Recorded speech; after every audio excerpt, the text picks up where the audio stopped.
Hello there! Today, we're going to do something that no one has ever dared to do before. Modify a Honda Civic.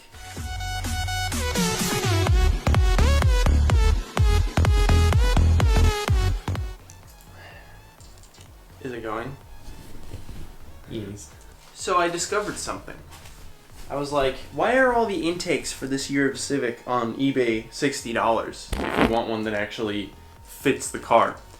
And I couldn't figure it out. I was like, damn. Then I pulled this piece of intercooler piping that used to be on Black Betty, and I was like, oh, they're both 2.5 inches wide. So there's literally no reason this should not work. And this bend is perfect because it just goes like the normal intakes do. Off the throttle body that's underneath this box, and then right over here next to where the cold air comes in, right? So that's perfect. Except we have this giant blow-off valve on here, and this fucker is about 1.5 miles away from having a turbo. So we need to close up this plate, remove the blow-off valve, because I want to use that again on the next intercooler setup I do on the Eclipse, and then I need to find a way to get the mass airflow sensor that goes in this box to put it like right here, where it sits on regular intakes for this car. So yeah, today we're going to find out if you can take a piece of pipe and make it an intake.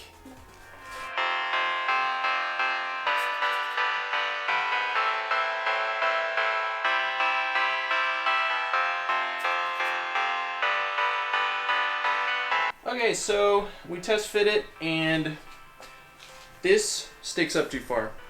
So I'm going to cut this and probably angle it a little bit so that we get the angle we want to go under or in between these fuel lines. Here's our concoction. Never mind. It took a lot of force to get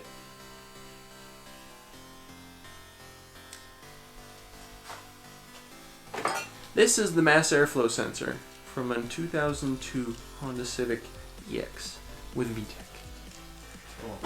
It's just a little boy, alright? I can't see it. And it goes through this little grommet hole. What's going to happen is, I'm going to try and take out this grommet without breaking it. And then when I break it, I'm going to cry. But on the off chance that I actually get it out successfully, I'm going to test the size of the hole that the grommet went into. And then I'm going to find a drill bit that is that exact same size.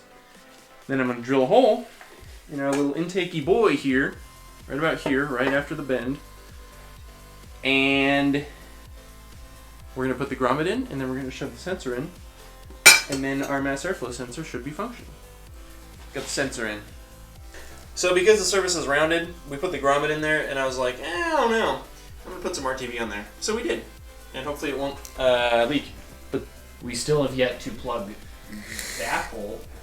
Yeah, that's what we're doing now. So I took the other half of this piece of exhaust that I bought from O'Reilly's that had to go from this converter to this filter. Cut it in half, and I'm going to strategically bend it to make it flat so that I can cover this with just a piece of this sheet metal essentially.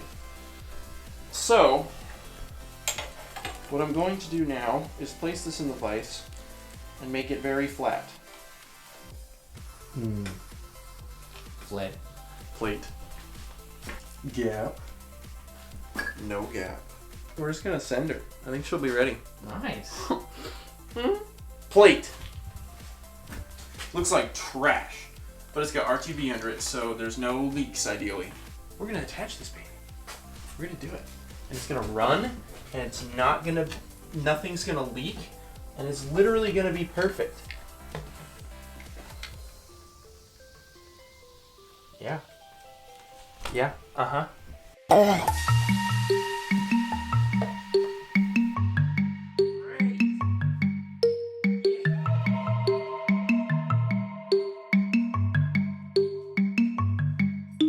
That's about the best intake I've ever fucking seen. Nice. Alright, where's my hose clamp? I gotta make sure this thing actually fucking functions.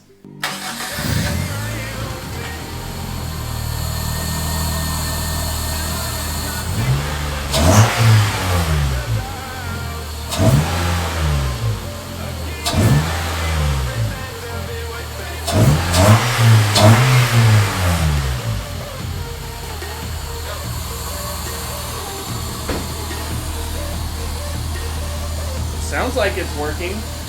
That is the intake sound. Yeah. Now, the final test. Does the hood close? It might not. Like a glove. And just like that, $30 intake because I had some intercooler piping laying around. And this thing just gained 2